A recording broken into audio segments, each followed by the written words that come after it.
ബൈബിളിലൂടെ ഒരു തീർത്ഥാടനം എന്ന വചന പഠന പദ്ധതിയിലേക്ക് മാന്യ പ്രേക്ഷകർക്ക് സ്വാഗതം.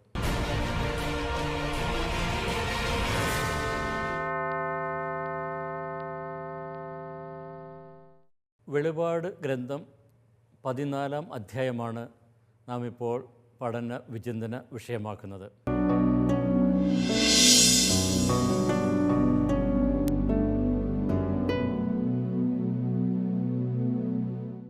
കഴിഞ്ഞ ക്ലാസ്സിൽ 14-ാം അധ്യായത്തിലെ ആദ്യത്തെ വാക്യത്തെക്കുറിച്ചുള്ള വിചിന്തനങ്ങൾ നമ്മൾ നടത്തിയിരുന്നു. ആ വാക്യം തുടങ്ങുന്ന ഇപ്രകാരമാണ്: ഞാൻ കണ്ടു, ഇതാ കുഞ്ഞാട് സിയോൺ മലമേൽ നിൽക്കുന്നു. കുഞ്ഞാട് എന്തർത്ഥമാക്കുന്നു എന്നും സിയോൺ മലയുടെ പ്രസക്തി ഇവിടെ എന്തെന്നും നമ്മൾ കണ്ടു.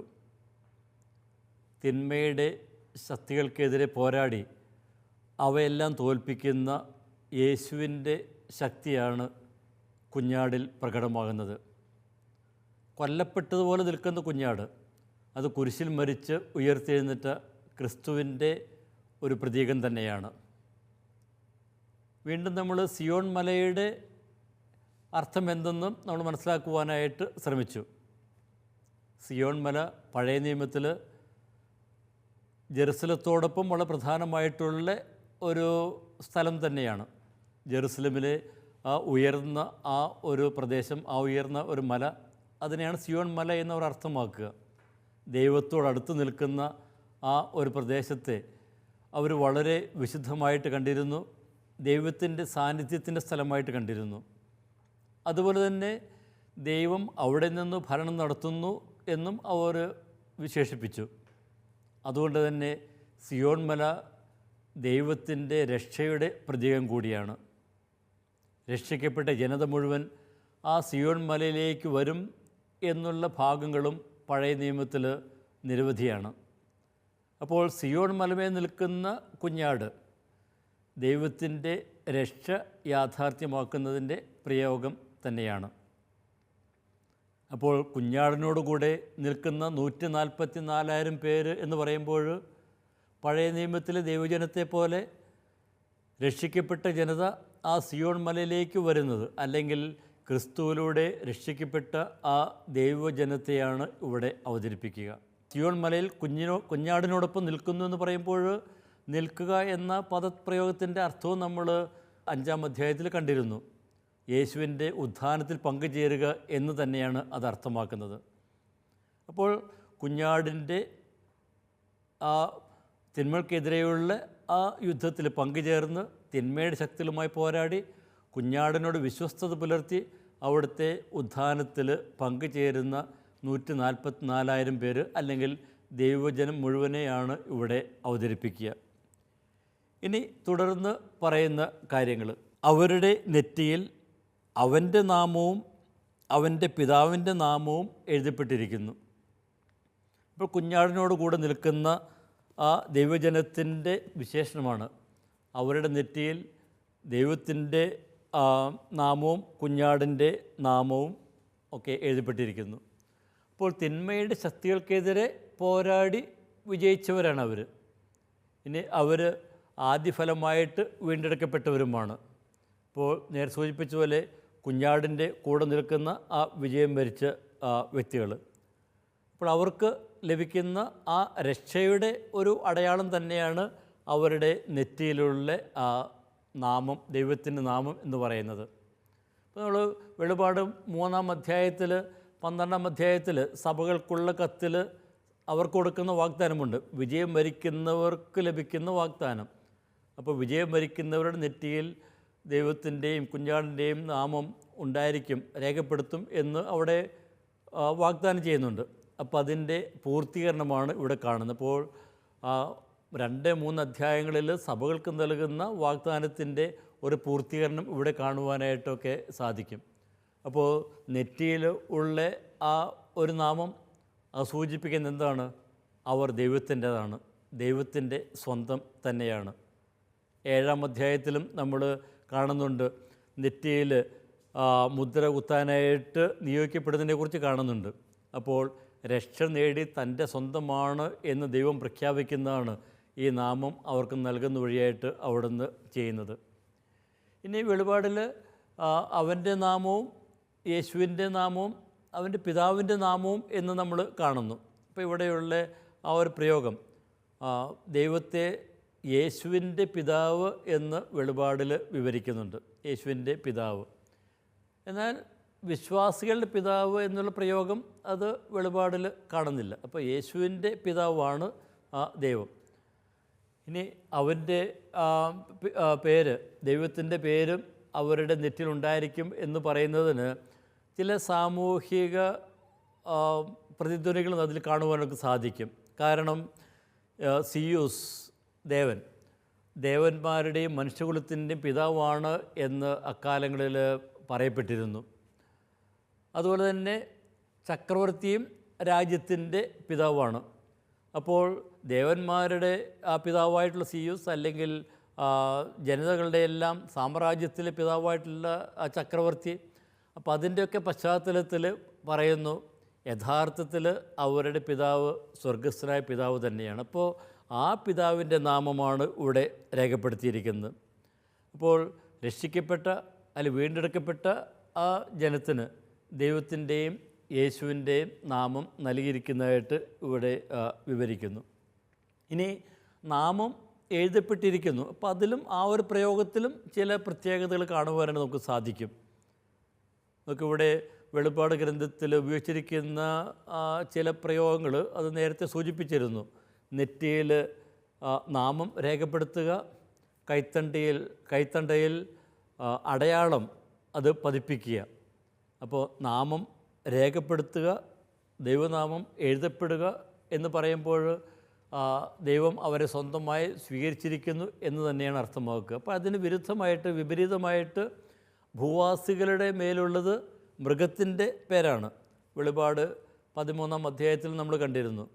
അപ്പോൾ ആ മൃഗത്തെ പിഞ്ചെല്ലുന്നവർക്ക് ആ മൃഗത്തിൻ്റെ അതിൻ്റെ ഒരു അടയാളമുണ്ട്. ആ അടയാളം അത് സൂചിപ്പിക്കുന്നത് അവർ ആ സംവിധാനത്തിൻ്റെ ആ ശക്തികളുടെ അടിമകളാണ് എന്ന് തന്നെയാണ്. അപ്പോൾ ആ വ്യവസ്ഥിതികളിൽ കഴിയുവാനായിട്ട് വിധിക്കപ്പെടുന്നതിനെയാണ് അത് സൂചിപ്പിക്കുന്നത്. ഇനി ഈ മൃഗത്തിൻ്റെ അടയാളം പതിപ്പിക്കപ്പെട്ടവരുടെ ആ സ്ഥിതി എന്തെന്ന് പിന്നീട് വിവരിക്കുന്നുണ്ട്. അവരൊക്കെ തിന്മയുടെ ശക്തികളോടൊപ്പം തന്നെ ഇല്ലായ്മ ചെയ്യപ്പെടുന്നു, അഗ്നിത്തടാകത്തിലേക്ക് വലിച്ചെറിയപ്പെടുന്നതൊക്കെ പിന്നീട് വിവരിക്കുന്നുണ്ട്. ഇനി ഇവരെക്കുറിച്ച് തുടർന്ന് പറയുന്ന കാര്യങ്ങൾ 2-ാമത്തെ വാക്യം, പെരുവെള്ളത്തിൻ്റെ ഇരമ്പൽ പോലെയും വലിയ ഇടിനാദം പോലെയും സ്വർഗത്തിൽ നിന്ന് ഒരു സ്വരം ഞാൻ കേട്ടു. ഞാൻ കേട്ട സ്വരം കിന്നരവാദ്യക്കാർ തങ്ങളുടെ കിന്നരങ്ങൾ മീട്ടുന്ന പോലെയായിരുന്നു. അപ്പോൾ ഇനി തുടർന്ന് ഇവരെക്കുറിച്ച് പറയുന്നതിന് മുമ്പ് പറയുന്ന കാര്യങ്ങൾ, പെരുവെള്ളത്തിൻ്റെ ഇരമ്പൽ പോലെയുള്ള ഇടിനാദം പോലെയുള്ള സ്വർഗത്തു നിന്നുള്ള ആ ഒരു ശബ്ദം. അപ്പോൾ ഈ 2 പ്രയോഗങ്ങളും അത് പഴയ നിയമത്തിൽ ദൈവസാന്നിധ്യത്തിൻ്റെ ഒരു പ്രതീകം തന്നെയാണ്. നമുക്കറിയാം പെരുവെള്ളത്തിൻ്റെ ആ ഒരു ശബ്ദം, അത് നമുക്ക് ഉദാഹരണത്തിന് എസെക്കിയേൽ പ്രവാചകൻ്റെ പുസ്തകത്തിൽ 1-ാം അധ്യായത്തിൽ 24-ാമത്തെ വാക്യം ഞാനത് വായിക്കാം. അവ പറന്നപ്പോൾ അവയുടെ ചിറകുകളുടെ ശബ്ദം ഞാൻ കേട്ടു. അത് മലവെള്ളത്തിൻ്റെ ഇരമ്പൽ പോലെയും സർവശക്തൻ്റെ ഗംഭീരനാദം പോലെയും സൈന്യത്തിൻ്റെ ആരവം പോലെയും മുഴക്കമുള്ളതായിരുന്നു. അവ നിശ്ചലമായി നിന്നപ്പോൾ ചിറകുകൾ താഴ്ത്തിയിട്ടിരുന്നു. അപ്പോൾ ഇവിടെ ആ മലവെള്ളത്തിൻ്റെ ഇരമ്പൽ പോലെ, പെരുവെള്ളത്തിൻ്റെ ഇരമ്പൽ പോലെ അത് ദൈവസാന്നിധ്യത്തിൻ്റെ ഒരു പ്രതീകം തന്നെയാണ്. അതുപോലെ തന്നെ ഇടിമുഴക്കം എന്ന് പറയുന്നതും അതും നമുക്കറിയാം പഴയ നിയമത്തിൽ ദൈവസാന്നിധ്യത്തിൻ്റെ ഒരു അടയാളം തന്നെയാണ്. പുറപ്പാട് പുസ്തകത്തിൽ 19-ാം അധ്യായത്തിൽ 16-ാമത്തെ വാക്യത്തിൽ, അപ്പോൾ അവിടെ ദൈവം പ്രത്യക്ഷപ്പെടുന്നതാണ് അവിടെ വിവരിക്കുന്നത്. പുറപ്പാട് 19-ാം അധ്യായം 16-ാമത്തെ വാക്യം ഞാൻ വായിക്കാം. 3-ാം ദിവസം പ്രഭാതത്തിൽ ഇടിമുഴക്കവും മിന്നൽ പിണരുകളും ഉണ്ടായി. മലമുകളിൽ കനത്ത മേഘം പ്രത്യക്ഷപ്പെട്ടു. കാഹളധ്വനി, അത്യുച്ചത്തിൽ മുഴങ്ങി. പാളയത്തിലുണ്ടായിരുന്ന ജനമെല്ലാം ഭയന്നു വിറച്ചു. ദൈവത്തെ കാണുന്നതിന് വേണ്ടി മോശ ജനത്തെ പാളയത്തിന് പുറത്ത് കൊണ്ടുവന്നു. അപ്പോൾ ദൈവം പ്രത്യക്ഷപ്പെടുന്ന ആ രംഗമാണ് ഇവിടെ വിവരിക്കുക. അപ്പോൾ പെരുവെള്ളത്തിൻ്റെയും ഇടുനാദത്തിൻ്റെയും ഒക്കെ ആ മുഴക്കം, ആ ശബ്ദം, അത് ദൈവസാന്നിധ്യത്തിൻ്റെ പ്രതീകം തന്നെയാണ്. അപ്പോൾ ദൈവം ചരിത്രത്തിൽ സന്നിഹിതമാകുന്നതിൻ്റെയും രക്ഷ യാഥാർത്ഥ്യമാക്കുന്നതിൻ്റെയും അവിടുത്തെ മഹത്വത്തിൻ്റെയും വിവരണമാണ് നമ്മളിവിടെ കാണുക. അപ്പോൾ ക്രിസ്തുവിൽ രക്ഷ യാഥാർത്ഥ്യമാകുക എന്ന് പറയുമ്പോൾ ദൈവം സന്നിധനായിരിക്കുന്നു. ദൈവം തൻ്റെ വാഗ്ദാനങ്ങൾ, പഴയ നിയമത്തിൽ ഇസ്രായേൽ ജനത്തിന് നൽകിയ വാഗ്ദാനങ്ങൾ ഇത് പൂർത്തീകരിച്ചിരിക്കുന്നു എന്നതാണ് ഇവിടെ അർത്ഥമാക്കുക. പിന്നെ അതുപോലെ തന്നെ തുടർന്ന് പറയുന്ന അടുത്ത ഒരു പ്രയോഗമാണ് പെരുവെള്ളത്തിൻ്റെ ശബ്ദത്തോടൊപ്പം പറയുന്നത്, ഞാൻ കേട്ട സ്വരം വാദ്യക്കാർ തങ്ങളുടെ കിന്നരങ്ങൾ മീട്ടുന്ന പോലെയായിരുന്നു. അപ്പോൾ കിന്നരങ്ങൾ മീട്ടുക, അപ്പോൾ ഇവർ കിന്നരങ്ങൾ മീട്ടുകയും പാടുകയും ചെയ്തു എന്നൊക്കെ പറയാം. അപ്പോൾ കിന്നരം എന്ന് പറയുന്നത് അത് ആ സമൂഹത്തിലുണ്ടായിരുന്ന ഒരു തന്ത്രിവാദ്യോപകരണം, കിത്താര എന്നൊക്കെ അവർ വിളിക്കും. ഇനി ഇത് അന്നാളുകളിൽ പല സമൂഹങ്ങളിലും ഉപയോഗിച്ചിരുന്ന ഒരു വാദ്യോപകരണമാണ്. ഗ്രീക്കുകാർ അവരുടെ ആഘോഷങ്ങളിൽ ഇത് ഉപയോഗിച്ചിരുന്നു. അതുപോലെ തന്നെ ആരാധന ഗീതങ്ങളിൽ കിന്നരം ഉപയോഗിച്ചിരുന്നതായിട്ട് ദിനവൃത്താന്തം അല്ലെങ്കിൽ സങ്കീർത്തനം 33:2 അവിടെയൊക്കെ കാണുന്നുണ്ട്. നമ്മൾ സങ്കീർത്തനം 33:2 നമുക്കൊന്ന് നോക്കാം. ഓക്കെ, ഞാൻ 33:1 മുതലുള്ള വാക്യങ്ങളൊന്ന് വായിക്കാം. നീതിമാന്മാരെ കർത്താവിൽ ആനന്ദിക്കുവിൻ, സ്തോത്രം ആലപിക്കുന്നത് നീതിമാന്മാർക്ക് യുക്തമാണല്ലോ. കിന്നരം കൊണ്ട് കർത്താവിനെ സ്തുതിക്കുവിൻ, 10 കമ്പിയുള്ള വീണ മീട്ടി അവിടത്തേക്ക് കീർത്തനം ആലപിക്കുവിൻ. അപ്പോൾ ഇവിടെ കിന്നരം മീട്ടുക എന്ന് പറയുമ്പോൾ ദൈവത്തിന് സ്തുതികൾ അർപ്പിക്കുക എന്ന് തന്നെയാണ് അർത്ഥമാക്കുന്നത്. പക്ഷേ പറയപ്പെടുന്നത് വെളിപാട് ഗ്രന്ഥം എഴുതപ്പെട്ട ആ കാലഘട്ടങ്ങളിൽ യഹൂദ സമൂഹങ്ങളിൽ ഒക്കെ അത്ര അത് വ്യാപകമായിരുന്നില്ല എന്നാണ്. അതുപോലെ തന്നെ ആദിമസഭയിലും അവരുടെ ആരാധനയിൽ ഈ കിന്നരം ഉപയോഗിച്ചിരുന്നതിനെക്കുറിച്ച് വലിയ സൂചനകളൊന്നും കാണുന്നില്ല. പക്ഷേ ഇവിടെ വെളിപാട് ഗ്രന്ഥത്തിൽ ഈ കിന്നരത്തെക്കുറിച്ച് പറയുന്നത് അത് പഴയ നിയമത്തിലെ ആഘോഷത്തിൻ്റെ പശ്ചാത്തലത്തിലാണ്. ഇനി കിന്നരത്തെക്കുറിച്ച് 5-ാമത്തെ അധ്യായത്തിൽ, വെളിപാട് 5-ാമത്തെ അധ്യായത്തിൽ 8-ാമത്തെ വാക്യത്തിൽ നമ്മൾ കാണുന്നുണ്ട്.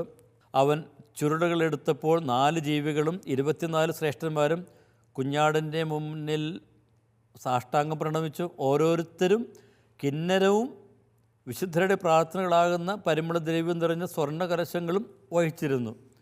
ഇനി അതുപോലെ തന്നെ 15-ാം അധ്യായത്തിൽ 2-ാമത്തെ വാക്യത്തിലും ഈ കിന്നരത്തെക്കുറിച്ചുള്ള സൂചനയുണ്ട്.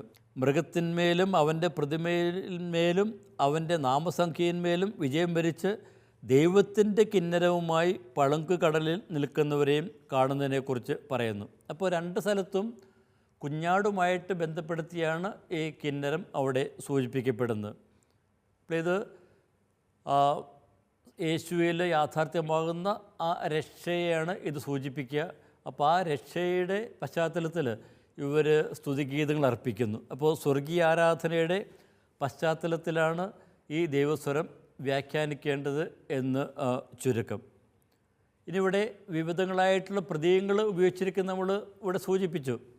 അപ്പോൾ എന്തുകൊണ്ടാണ് ഈ ദൈവസ്വരത്തെ സൂചിപ്പിക്കുവാനായിട്ട് നിരവധി പ്രതീകങ്ങൾ ഉപയോഗിച്ചിരിക്കുന്നത്? അതിനൊരു ഉത്തരം മാത്രമേ ഉള്ളൂ. ദൈവത്തിൻ്റെ ആ സ്വരം അത് വർണ്ണിക്കുവാനായിട്ട് നമുക്ക് സാധിക്കുകയില്ല. അപ്പോൾ വിവിധ രൂപങ്ങളിലൂടെ, വിവിധ പ്രതീകങ്ങളിലൂടെ ഗ്രന്ഥകാരൻ അത് വിവരിക്കുന്നു. ദൈവത്തിൻ്റെ ആ ഒരു സാന്നിധ്യം അവിടെയുണ്ട്. അപ്പോൾ കുഞ്ഞാടിൽ യാഥാർത്ഥ്യമാകുന്ന രക്ഷ, അതുപോലെ തന്നെ ആ ദൈവത്തിൻ്റെ സാന്നിധ്യം. അപ്പോൾ അതാണ് ഇവിടെ അർത്ഥമാക്കുന്നത്. ഇനി 3-ാമത്തെ വാക്യത്തിലേക്ക് നമുക്ക് കടക്കാം. അവർ സിംഹാസനത്തിൻ്റെയും 4 ജീവികളുടെയും ശ്രേഷ്ഠന്മാരുടെ മുമ്പാകെ ഒരു പുതിയ ഗാനം ആലപിക്കുന്നു. ഭൂമിയിൽ നിന്ന് വിലയ്ക്ക് വാങ്ങപ്പെട്ട 144,000 പേരൊഴികെ ആർക്കും ആ ഗാനം പഠിക്കുവാൻ കഴിഞ്ഞില്ല. അപ്പോൾ അവർ സിംഹാസനത്തിൻ്റെയും 4 ജീവികളുടെയും ശ്രേഷ്ഠന്മാരുടെയും മുമ്പാകെ പുതിയ ഗാനം ആലപിക്കുന്നു. അപ്പോൾ നമ്മൾ ഈ ഒരു രംഗം, സ്വർഗീയ രംഗം, നമ്മൾ 4-ാമത്തെ അധ്യായത്തിൽ നമ്മൾ കാണുന്നുണ്ട്. സ്വർഗസ്ഥൻ അവിടെ സിംഹാസനത്തിൽ ഇരിക്കുന്നതും അതുപോലെ തന്നെ അവന് ചുറ്റുമുള്ള 24 സിംഹാസനങ്ങളിലിരിക്കുന്ന ശ്രേഷ്ഠന്മാർ, 4 ജീവികൾ, അതെല്ലാം നമ്മൾ കാണുന്നുണ്ട്. അപ്പോൾ ആ സ്വർഗീയ ദർശനത്തെ വീണ്ടും ഇവിടെ ഓർമ്മപ്പെടുത്തുന്നു. ഇനി അവരുടെ മുമ്പാകെ ഒരു പുതിയ ഗാനം ആലപിക്കുന്നു. അപ്പോൾ ഇവിടെ ഒരു ആരാധനയുടെ പശ്ചാത്തലത്തിലാണ് ഈ പുതിയ ഗാനത്തെക്കുറിച്ച് സൂചിപ്പിക്കുന്നത്. അപ്പോൾ എന്താണ് ഈ പുതിയ ഗാനം എന്ന് പറയുന്നതുകൊണ്ട് അർത്ഥമാക്കുന്നത്? ഇപ്പോൾ ഇതിൽ പുതിയ ഗാനം നേരെ സൂചിപ്പിച്ചതുപോലെ 5-ാം അധ്യായത്തിൽ 9-ാമത്തെ ആ പുതിയ ഗാനവുമായിട്ട് നമ്മൾ ബന്ധപ്പെടുത്തേണ്ടിയിരിക്കുന്നു. അപ്പോൾ ആ പുതിയ ഗാനം അത് യേശുവിൽ യാഥാർത്ഥ്യമാകുന്ന ആ രക്ഷയുടെ പശ്ചാത്തലത്തിലാണ് നമ്മൾ മനസ്സിലാക്കുന്നത്. അപ്പോൾ കുഞ്ഞാട് രക്ഷ യാഥാർത്ഥ്യമാക്കുന്നതിനെയാണ് ഈ പുതിയ ഗാനം അത് നമ്മെ ഓർമ്മപ്പെടുത്തുന്നത്. അപ്പോൾ പുതിയ ഗാനം അത് ദൈവജനത്തിന് മാത്രം മനസ്സിലാകുന്നത്, അതായത് രക്ഷിക്കപ്പെട്ടവർക്ക് മാത്രം മനസ്സിലാകുന്നത്.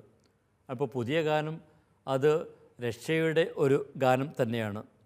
ഇനി ദൈവം ജനത്തെ വീണ്ടെടുക്കുന്നതിനെ പ്രകീർത്തിക്കുന്ന ഒരു ഗാനം തന്നെയാണ്. ഇപ്പോൾ നമ്മൾ സങ്കീർത്തനത്തിൽ നമ്മൾ നേരത്തെ നമ്മൾ കണ്ട ആ ഭാഗം 33-ാമത്തെ അധ്യായത്തിൽ തുടർന്നുള്ള ആ ഭാഗവും ഈ കിന്നരം കൊണ്ട് പാടുന്നതിനെക്കുറിച്ച് പറഞ്ഞല്ലോ. അപ്പോൾ അവിടെ പറയുന്നു 33-3-ാമത്തെ വാക്യം, കർത്താവിന് പുതിയ കീർത്തനം ആലപിക്കുവിൻ, ഉച്ചത്തിൽ ആർപ്പ് വിളികളോടെ വിദഗ്ധമായി തന്ത്രി മീട്ടുവിൻ. അവിടുത്തെ വചനം സത്യമാണ്, അവിടുത്തെ പ്രവൃത്തി വിശ്വസനീയമാണ്. അപ്പോൾ ഇവിടെ ആ പുതിയ ഗാനം ആലപിക്കുന്നത് ആ ദൈവത്തിൻ്റെ പ്രവൃത്തികൾ യാഥാർത്ഥ്യമാകുന്നതിനെയാണ് ഇവിടെ സൂചിപ്പിക്കുന്നത്. അപ്പോൾ പുതിയ ഗാനം അത് ദൈവജനത്തിന് വേണ്ടിയുള്ളതാണ് എന്ന് നമ്മൾ മനസ്സിലാക്കുന്നു. ഈ ഗാനം കുഞ്ഞാടിൻ്റെ രക്തത്താൽ വിലയ്ക്ക് വാങ്ങപ്പെട്ടവർക്ക് മാത്രം മനസ്സിലാകുന്ന ഒരു ഗാനമാണ്. അപ്പോൾ പുതിയ ഗാനം അത് ദൈവജനത്തിന് മാത്രം മനസ്സിലാകുന്ന ഒരു ഗാനം. ഇനി ഇവിടെ ഈ കിന്നരം പിടിച്ച് പുതിയ ഗാനം ആലപിക്കുമ്പോൾ അവിടെ അന്നത്തെ സമൂഹത്തിൽ ഉണ്ടായിരുന്ന വേറൊരു സൂചന, അത് അന്ന് അവരൊക്കെ ആരാധിച്ചിരുന്ന വണങ്ങിയിരുന്ന അപ്പോളയാണ് എന്ന് പറയപ്പെടുന്നു. കാരണം കിന്നരം പിടിച്ചിരിക്കുന്ന അപ്പോളയെ ഗായകർ സ്തുതിക്കുന്നത് അത് അന്നാളുകളിലുള്ള ഗ്രന്ഥങ്ങളിലൊക്കെ നമ്മൾ കാണുന്നുണ്ട്, ആലേഖനങ്ങളിലൊക്കെ കാണുന്നുണ്ട്. അപ്പോൾ ആ അപ്പോളയെ അല്ല ഇവിടെ സ്തുതിക്കുന്നത്, ദൈവത്തെയാണ്, കുഞ്ഞാടനെയാണ് സ്തുതിക്കുന്നത് എന്നാണ് ഇവിടെ അർത്ഥമാക്കുന്നത്. ഇനി ഇവിടെ കിന്നരം മീട്ടുക എന്ന് പറയുമ്പോൾ വേറെ ഒന്നുകൂടി നമ്മൾ മനസ്സിലാക്കണം. കിന്നരം മീട്ടുക എന്ന് പറയുമ്പോൾ അത് സന്തോഷത്തിൻ്റെ പ്രതീകമാണ്. അപ്പോൾ ആ സന്തോഷം അപ്രത്യക്ഷമാകുന്നതിനെ സൂചിപ്പിക്കുന്ന ആ ഒരു ഭാഗം അത് സൂചിപ്പിക്കുവാനായിട്ട് ബാബിലോണിൽ കിന്നരം മീട്ടുന്നവരെ നമ്മൾ കാണുന്നില്ല, അവരുടെ ശബ്ദം കേൾക്കുകയില്ല എന്ന് നമ്മൾ പറയുന്നു. വെളിപാട് 18-ാം അധ്യായം 22-ാമത്തെ വാക്യം, വീണ വായനക്കാരുടെയും ഗായകരുടെയും കുഴലൂതുന്നവരുടെയും കാഹളം വിളിക്കുന്നവരുടെ ശബ്ദം ഇനി ഒരിക്കലും നിന്നിൽ കേൾക്കുകയില്ല. ഇപ്പോൾ ബാബിലോൺ തകർന്നു കഴിയുമ്പോൾ ഇനി ഈ കിന്നരവാദ്യക്കാരുടെ ആ ശബ്ദം അവിടെ ഉണ്ടാവുകയില്ല എന്ന് പറയുന്നു. എന്നാൽ ദൈവജനം ആ പളുങ്കുകടലിന് സമീപം കിന്നരത്തോടുകൂടെ സ്തുതിഗീതങ്ങൾ ആലപിക്കുന്നത് 15-ാം അധ്യായത്തിൽ 2-ാമത്തെ വാക്യത്തിൽ നമ്മൾ വായിക്കുന്നുണ്ട്. അപ്പോൾ ഇവിടെ കിന്നരം കൊണ്ട് കിന്നരം മീട്ടി പാടുക എന്ന് പറയുമ്പോൾ അത് രക്ഷയാണ് സൂചിപ്പിക്കുക. ഇനി 15-ാം അധ്യായത്തിൽ അത് സാർവത്രിക രക്ഷയെ സൂചിപ്പിക്കുന്നു എന്നുകൂടി നമ്മൾ മനസ്സിലാക്കുന്നു. സകല ജനതകളും ദൈവത്തെ സ്തുതിക്കുന്നത് 15-ാം അധ്യായത്തിൽ 4-ാമത്തെ വാക്യത്തിൽ നമ്മൾ കാണുന്നുണ്ട്. അപ്പോൾ ആ കിന്നരം മീട്ടി ദൈവത്തെ സ്തുതിക്കുന്ന ആ ഒരു ചിത്രം രക്ഷ യാഥാർത്ഥ്യമായി എന്നതിൻ്റെ ഒരു സൂചന തന്നെയാണ്. ഇനി ഈ കിന്നരം മീട്ടുന്നത് അല്ലെങ്കിൽ പുതിയ ഗാനം ആലപിക്കുന്നത് അത് വിലയ്ക്ക് വാങ്ങപ്പെട്ടവരാണ് എന്ന് പറയുന്നു. വിലയ്ക്ക് വാങ്ങപ്പെട്ടവർ. ഇപ്പോൾ വിലയ്ക്ക് വാങ്ങപ്പെട്ടവർ എന്ന് പറയുമ്പോൾ എന്താണ് അർത്ഥമാക്കുന്നത്? കുഞ്ഞാടിൻ്റെ രക്തത്താൽ രക്ഷിക്കപ്പെട്ടവർ എന്നാണ് അതിൻ്റെ പ്രഥമമായിട്ടുള്ള ഒരു അർത്ഥം. 5-ാമത്തെ അധ്യായത്തിൽ, വെളിപാട് 5-ാം അധ്യായത്തിൽ 9-ാമത്തെ വാക്യത്തിൽ നമ്മൾ അത് കാണുന്നുണ്ട്. അവൻ ഒരു നവ്യഗാനം ആലപിച്ചു, ചുരുളെടുക്കാനും അതിൻ്റെ മുദ്രകൾ തുറക്കാനും നീ യോഗ്യനാണ്. എന്തെന്നാൽ നീ വധിക്കപ്പെടുകയും നിൻ്റെ രക്തം കൊണ്ട് ഓരോ ഗോത്രത്തിലും ഭാഷയിലും ജനതയിലും നിന്നുള്ളവരെ ദൈവത്തിനു വേണ്ടി വിലയ്ക്ക് വാങ്ങുകയും ചെയ്തു. അപ്പോൾ ദൈവത്തിനു വേണ്ടി വിലയ്ക്ക് വാങ്ങപ്പെട്ടവർ, കുഞ്ഞാടിൻ്റെ രക്തത്താൽ രക്ഷിക്കപ്പെട്ടവർ, അതാണ് ഇവിടെ അർത്ഥമാക്കുക. ഇനി ഭൂവാസികൾ, മൃഗത്തിൻ്റെ അടയാളം ഉള്ളവർ ഒക്കെ അവർ മൃഗത്തിൻ്റെ സ്വന്തമാണെന്ന് പറയാം. ഇനി അതിൻ്റെ അടയാളമായിട്ട് അവരുടെ കൈത്തണ്ടയിൽ ആ മൃഗത്തിൻ്റെ അതിൻ്റെ അടയാളം പതിപ്പിക്കപ്പെട്ടിരിക്കുന്നു. അവർക്കാണെങ്കിൽ അവരെക്കുറിച്ച് പറയുന്നത് എന്താണ്? അവർക്ക് മാത്രമേ വാങ്ങാനും വിൽക്കാനും ഒക്കെ സാധിക്കുകയുള്ളൂ എന്ന് പറയുന്നു. അതായത് അന്നുണ്ടായിരുന്ന സാമൂഹ്യ വ്യവസ്ഥിതിയിൽ അവർക്ക് മാത്രമേ സാധിക്കുകയുള്ളൂ, അല്ലെങ്കിൽ തിന്മയുടെ സംവിധാനങ്ങളിൽ അവർ ഒന്നു ചേരുന്നു എന്നാണ് സൂചിപ്പിക്കുക. പക്ഷേ ഇവിടെ ദൈവജനത്തെക്കുറിച്ച് പറയുന്നത് എന്താണ്? കുഞ്ഞാടിൻ്റെ കൂടെയുള്ളവർ ദൈവത്താൽ വിലയ്ക്ക് വാങ്ങപ്പെട്ടവരാണ്. മറ്റവർക്ക് വാങ്ങാനും വിൽക്കാനുമൊക്കെ സാധിക്കുമെങ്കിൽ ഇവരാകട്ടെ ദൈവത്താൽ വിലയ്ക്ക് വാങ്ങപ്പെട്ടവർ, ദൈവത്തിൻ്റെ സ്വന്തമാണ് എന്ന് ഇവിടെ സൂചിപ്പിക്കുന്നു. അപ്പോൾ ഈ ദൈവജനം ഇന്ന് പീഡനങ്ങളിലൂടെ, സഹനങ്ങളിലൂടെയൊക്കെ കടന്നു പോയിക്കൊണ്ടിരിക്കുകയാണെങ്കിലും അവർക്കൊക്കെ ആശ്വസിക്കുവാനായിട്ട് വകയുണ്ട്. കാരണം അവർ ദൈവത്താൽ വിലയ്ക്ക് വാങ്ങപ്പെട്ടവരാണ്, ദൈവത്തിൻ്റെ സ്വന്തമാണ്. അപ്പോൾ യേശുവിൻ്റെ ആ കുരിശുമരണം ഇവർക്ക് പുതിയൊരു ജീവൻ്റെ സ്രോതസ്സായിട്ട് മാറുന്നു.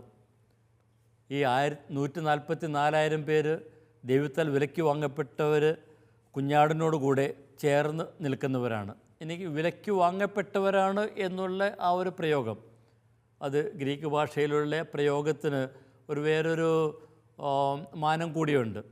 വിലയ്ക്ക് വാങ്ങപ്പെട്ടവരാണ്. അപ്പോൾ അത് ഗ്രീക്ക് ഭാഷയിൽ പറയും, അതൊരു പെർഫെക്റ്റ് ടെൻസ് എന്ന് പറയും.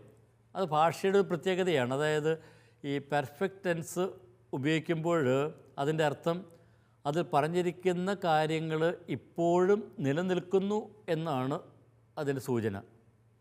അപ്പോൾ വിലയ്ക്ക് വാങ്ങപ്പെട്ടിരിക്കുന്നു എന്ന് പറയുമ്പോൾ അവരിപ്പോഴും ആ വിലയ്ക്ക് വാങ്ങപ്പെട്ടതിൻ്റെ ഫലം അനുഭവിക്കുന്നവരാണ്. അല്ല, വേറെ വിധത്തിൽ പറഞ്ഞാൽ അവർ ആ ദൈവത്തോട്, കുഞ്ഞാടിനോട് വിശ്വസ്തത പുലർത്തുന്നവരാണ്. അപ്പോൾ ദൈവത്തിൽ വിശ്വസിക്കുന്നവർക്ക് ദൈവിക ഉടമ്പടിയുടെ ഒരു നവീകരണവും, പിന്നെ അവിടുത്തെ ഉയർപ്പിൽ ഉള്ള ഒരു പങ്കാളിത്തവും, പിന്നെ തിന്മകളെ എല്ലാം വിജയിക്കാനായിട്ടുള്ള കഴിവുമൊക്കെ ലഭിക്കുന്നത് നാം ഇവിടെ കാണുന്നു. ഇനി ഇവിടെ സിയോൺ മലമേൽ നിൽക്കുന്ന 144,000 പേരെക്കുറിച്ച് 1-2 കാര്യങ്ങൾ കൂടി സൂചിപ്പിക്കേണ്ടതായിട്ടുണ്ട്.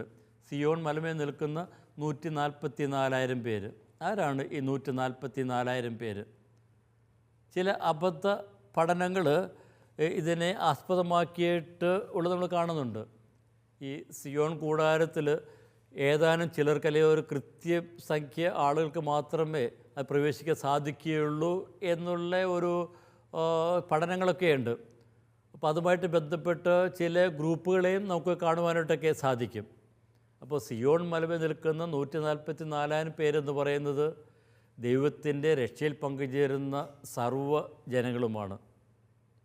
അത് 144,000-ക്കുറിച്ച് നമ്മൾ ആദ്യം പറഞ്ഞപ്പോൾ സൂചിപ്പിച്ചായിരുന്നു. അത് പഴയ നിയമത്തിലെയും പുതിയ നിയമത്തിലെയും ആ ജനതയെ, രക്ഷിക്കപ്പെട്ട ജനതയെ സൂചിപ്പിക്കുന്നു.